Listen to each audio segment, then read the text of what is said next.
It's enough now. अब चुप्पी तोड़ना पड़ेगी। दो सवाल जो बहुत अनाप शनाप पूछे जा रहे हैं, जिस पे बहुत बड़ा प्रोपेगेंडा बनाया जा रहा है बगैर सर पैर के। पहला, स्टोलन वैलर, और दूसरा, हु इज शिफूजी और हु एम आई। ऐसा है, पहले सोचा कि यह सही बात है, भारत में सभी को अधिकार है फ्रीडम ऑफ एक्सप्रेशन का, फ्रीडम ऑफ स्पीच का, तो उसके अंतर्गत चल रहा है, कोई बात नहीं है। हमने भी किया है, but I never said anything wrong about anyone. हाँ, गद्दारों के खिलाफ कहा था और हमेशा कहूंगा। अगर दम है, रोक सको तो रोक लो। जैसे मैंने बातें कही हैं, बहुत तकलीफ भी होने वाली थी, जलनी तो थी, वो बड़ी बात है, उससे कोई प्रॉब्लम नहीं है। लेकिन आलोचक भी आते हैं, प्रशंसक भी आते हैं। यदि प्रशंसक आ रहे हैं तो बनी बात है, क्रिटिसिज्म होगा, आलोचना होगी। अगर कोई आलोचना कर रहा है उससे सीखेंगे। लेकिन जब आलोचना पर्सनल लेवल पे कन्वर्ट हो जाती है और जब बहुत पर्सनल हो जाती है तो जवाब देना जरूरी हो जाता है, इसलिए इसका जवाब दे रहा हूं। सबसे पहले ये मेरे फौज के ऑफिसर्स, जेसीओस और मेरे सारे सिपाही भाइयों के लिए ये वीडियो है, स्पेशली आपके लिए है। कुछ लोगों ने कोशिश करके ये मेरी एक ऐसी झूठी इमेज बनाई जा रही है कि मैंने कभी कहा है कि मैं कोई आर्मी ऑफिसर हूं या जेसीओ हूं या सिपाही हूं। ऐसा है दोस्तों, मैंने कभी भी ऐसा नहीं कहा। ये पूरा बेबुनियाद है, ये गलत है और झूठ का आरोप है। और यदि मैंने कभी कहा है तो ये बताओ कि मैंने अपनी क्या रैंक बताई है। मैंने कभी captain, major, lieutenant colonel, colonel, brigadier है, कुछ भी मैंने कभी लगाया है? जेसीओ की कोई सुबेदार या कोई सुबेदार मेजर या कोई मैंने रैंक लगाई है? और यदि लगाई है, और मैंने लगाना तो बहुत दूर की बात है, मुझे उसका सम्मान, उसके बारे में पता है। मैं ये बोल रहा हूं कि अगर मैंने कहीं कहा है तो उसका प्रूफ दो। कहां लिखा है? मेरे भाइयों से ये कि ये सिर्फ और सिर्फ कोशिश की जा रही है। और ये आपके लिए यार, आपको पता होना चाहिए कि मैं आपकी कितना मोहब्बत करता हूं, कितना प्यार करता हूं। अरे अगर डर गए हो ना तो सीधे बताओ यार, डर गए हो तो कम से कम इतनी छोटी, इतनी गंदी, इतनी वाहियात हरकत तो मत करो। बुरा क्या लगता है कि मेरे देश के कुछ नौजवान जो कि ये गंदी भ्रष्ट पॉलिटिशियंस के बीज है, गंदे बीज है ना, उनके द्वारा प्लांट किए जा रहे हैं। किस बात के लिए? कि मैं अपने देश के सिपाहियों के लिए, उनके सम्मान के लिए कुछ बात न कर पाऊं, इसलिए इनमें डर पैदा हो गया। इसीलिए सुनो, हमेशा बोलते आए, आज भी बोल रहे हैं और आगे भी बोलूंगा। और तुम में दम हो, रोक सको तो रोक के दिखा दो। और लगता है ना, जितने ये पॉलिटिकल जो बीज पैदा हुए, पॉलिटिकल मतलब जिसको कहते हैं कि भ्रष्ट नेतागिरी के बीज उत्पन्न हो रहे हैं इन जो लड़कों में, ये सिर्फ और सिर्फ अपने पॉलिटिकल करियर को सेटअप करने के लिए इंडियन आर्म्ड फोर्सेस का नाम यूज कर रहे हैं। और उसके लिए उनको कोई नहीं मिला तो बोला कि चलो शिफूजी मिल गए, चलो कंप्लेन खेलते हैं। ऐसा यार, हमारे पीछे पड़ने से कुछ नहीं मिलने वाला है। कुछ ऐसा करो, देश का भला हो। और इस देश में बहुत बड़े बड़े मुद्दे हैं। हमारे पीछे क्या, हम फकीर हैं, हमारे पास खोने को कुछ नहीं है। लेकिन तुम लोग अपना पॉलिटिकल सेटअप, अपना एक पॉलिटिकल करियर सेटअप करने के लिए जो ये गंद मचा रहे हो भारतीय सशस्त्र सेनाओं के नाम पर, ये मत करो। रही बात हमें, तो हमारे रोकने की अभी तुम्हारी औकात नहीं है कि हमें रोक लो। मुद्दे उठाना है तो कुछ ऐसे मुद्दे उठाओ जिससे देश के सिपाहियों का, किसानों का, यूथ का भला हो, तुम्हारा पर्सनल भला हो। ऐसे मुद्दे उठाने से वो पर्सनल गेन कहलाता है। एक सिपाही, उसकी मां का शव रोड पर मिला था, उस पर उस समय नहीं जागे। 2 राज्यों में, 4 राज्यों में हिंदू मुस्लिम के झगड़े हो गए अभी बीच में, उस पर कोई बात नहीं हुई। किसान मर रहा है वहां पर, उस पर आपकी कोई बात नहीं हुई, ठीक है। उसके बाद एक एटीएम के बाहर एक बूढ़े रिटायर्ड सिपाही को 4 गुंडों ने मिलकर मारा। उस समय आपके अंदर का वो देशभक्त कहां था? वो नहीं जागा। लेकिन लगा नहीं, कोई बंदा है जो, ठीक है, इस पे बोलेंगे तो शायद ज्यादा अटेंशन मिल जाएगी। यार मेरे पीछे मत जाओ, नियत समझो इस चीज को, जो मैं बोल रहा हूं उस नियत को समझना पड़ेगा। जिनको ये प्लॉट किया गया है, इनको बड़ा आसान लगा कि कुछ वीडियोस बना लो, कुछ फेसबुक पर लिख दो, कुछ पिटिशंस दायर कर दो और एक खिलाफ एक बड़ा मुद्दा बना दो तो उससे फेमस हो जाएंगे।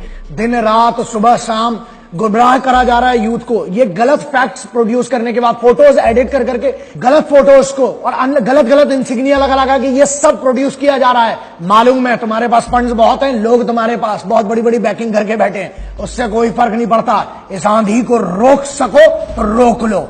आर्म्ड फोर्सेस की, उसकी इमेज को डिस्ट्रॉय मत करो, पहली चीज। दूसरी चीज, कुछ अच्छा करो यार। अगर फेमस होना है तो कुछ किसी के कंधे पे क्यों बल रखते हो? कुछ बहुत अच्छा ऐसा कर दो कि अच्छा काम भी करोगे तो उसके कारण भी फेमस हो जाओगे। लेकिन सोचा नहीं, कंप्लेन खेलते हैं, कुछ ऐसा कर देते हैं जिससे हाँ अभी जो चल रहा है रनिंग में उसमें चढ़ जाओ। लेकिन इससे देश का कुछ भला नहीं कर रहे हो, उल्टा आप इमेज डिस्ट्रॉय कर रहे हो फोर्सेस की और उनके इमोशंस का मिसयूज कर रहे हो अपने बिजनेस, अपने धंधे के लिए। क्वेश्चन नंबर 1, किसने कहा और कहां कहा ये चीज को कि मैं एक आर्मी ऑफिसर हूं, जेसीओ हूं, जवान हूं? ये गलत अफवाह फैलाई जा रही है। बेबुनियाद सरासर गलत बात है। और अगर मैंने कहा है तो प्रूफ दो ना उस चीज का, प्रूफ बताओ कि यहां पर ग्रैंड मास्टर शिवजी शौर्य भारद्वाज ने कहा that I am an army officer और अ जेसीओ और a soldier of Indian armed forces. I never said it. So it is being manipulated, and it's only for my respected soldiers, the true sons of this country. Please do not get carried away from such manipulated rumors. दोस्तों, मैं जितना सम्मान करता हूं, यह सब क्यों हो रहा है? यह सिर्फ इसलिए हो रहा है कि मैं इस देश के सिपाही के हक में बात ना कर सकूं, मैं सच ना बोल सकूं, और इन गद्दारों की कहीं ना कहीं आपको भी पता है बोलने की जरूरत नहीं है। और मैं ये आपको वचन देता हूं कि हमेशा अपने भारत के सिपाहियों के लिए, इंडियन आर्म्ड फोर्सेस के सोल्जर्स के लिए, जब जब कोई गद्दार खड़ा होगा, कुछ भी बोलेगा, ये पहला इंसान होगा जो आपकी तरफ से खड़ा होकर बात करेगा। यार, मेरे लिए सबसे बड़े अभिमान की बात क्या है कि मैंने कभी नहीं कहा, लेकिन अगर किसी ने मुझे सोच लिया that I am even a soldier of Indian armed forces, मेरे लिए बहुत बड़े अभिमान की बात है, सम्मान की बात है कि यार मैं तो उनके सामने जर्रा भी नहीं हूं, मेरी औकात तक नहीं है उनके सामने, एक सिपाही के सामने मेरी कोई औकात नहीं है। I consider the soldiers equal to the god. कई बार ऐसा होता है कि भगवान मदद करने नहीं आता है, लेकिन इस देश का फौजी सही वक्त पर मदद करने आता है। तो for me I consider them equal to god. Stolen valour, the question number 2 ऐसा है, ये सुन के ही हंसी आती कि शौर्य कब से चोरी होने लगा है? शौर्य, धैर्य और साहस ये लेके व्यक्ति पैदा होता है या कमाता है बड़ी मेहनत के बाद। शौर्य चोरी नहीं होता, कोई सामान नहीं है कि कोई आया चुरा के ले गया। अगर किसी को किसी के पिताजी का नाम है तो ये नहीं होगा कि अरे इनके पिताजी का नाम चोरी हो गया, अब इनके पिताजी का नाम कुछ दूसरा होगा। ये नाम है, अभिमान है, सम्मान है, ऐसे चोरी नहीं होता। पहली चीज। दूसरी चीज, जो इसको मैनिपुलेट किया जा रहा है, बताया जा रहा है, वो सरासर गलत है। पता भी है तलवार की धार की बात कौन कर रहा है, शौर्य की बात कौन कर रहा है? तलवार की धार की बात वो कर रहे हैं जो वीडियो गेम के योद्धा हैं, जो फेसबुक, ट्विटर और इस पर बैठकर शौर्य की बात कर रहे हैं। 500 मीटर हमसे दौड़ा ना जाएगा, लेकिन हम तुमको शौर्य का मतलब बताएगा। ये बात कुछ समझ में नहीं आई। हम तो इस बात का जवाब भी नहीं देना चाहते थे, क्योंकि इनकी इतनी औकात नहीं है कि हम इनसे बात भी करें, इनको जवाब दें। लेकिन क्या हो गया कि जो छोटे मेरे भाई बहन हैं, जो फॉलो करते हैं, जो प्यार करते हैं, बहुत परेशान हो रहे थे, इसलिए उनके लिए जवाब देना जरूरी है कि कंफ्यूजन मिटा लिया जाए। और ऐसा है, मिट्टी है ना इस देश में, सिर्फ फौजी जिम्मेदारी नहीं लेगा, हम सबको इस बात की जिम्मेदारी लेना पड़ेगी कि हमसे जो हो सकता है, हम इस देश के लिए जो कर सकते हैं हम करें। शौर्य, साहस और धैर्य ये किसी की औकात नहीं चुराने की, ये अपने आप में होता है और वो महसूस करने की और उसे लेकर कैरी करके आगे जाने की बात होती है। रही बात आर्म्ड फोर्सेस और स्पेशल फोर्सेस की ट्रेनिंग की, तो ऐसा है, मैं कौन हूं यार? मैं तो एक जर्रा हूं, मेरी इतनी औकात नहीं है, मैं बहुत छोटा हूं, मेरी इतनी औकात नहीं, मैं इनको ट्रेन करूंगा। और सिर्फ इतना कहना है कि हमारी आर्म्ड फोर्सेस, स्पेशल फोर्सेस खुद इतनी ज्यादा ट्रेंड है, अपने आप में इतनी सक्षम है कि वो एक आदमी खुद लाखों को ट्रेंड कर सकता है।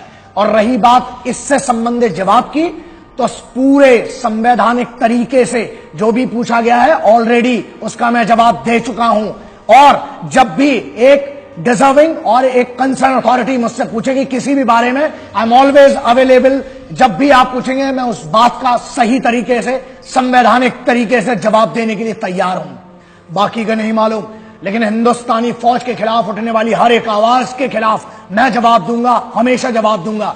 दूसरा, इनके वीरता, पराक्रम, साहस और इनने जितने बलिदान किए उनके बारे में मैं हमेशा आखिरी सांस तक बात करता रहूंगा। और दम है अगर तुम में तो रोक लो, ओपन चैलेंज है तुम्हारे लिए, चल भाग। क्या अपनी मिट्टी से, क्या अपनी मां से प्यार करना गलत है?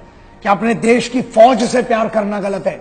क्या अपने देश के उन फौजी भाइयों से, हर उस सिपाही से प्यार करना गलत है? क्या उनके साहस, उनके बलिदान, उनकी वीरता के बारे में बात करना गलत है? और क्या इस देश के सिपाहियों के खिलाफ बोली जानी बात पर उन गद्दारों को जवाब देना गलत है?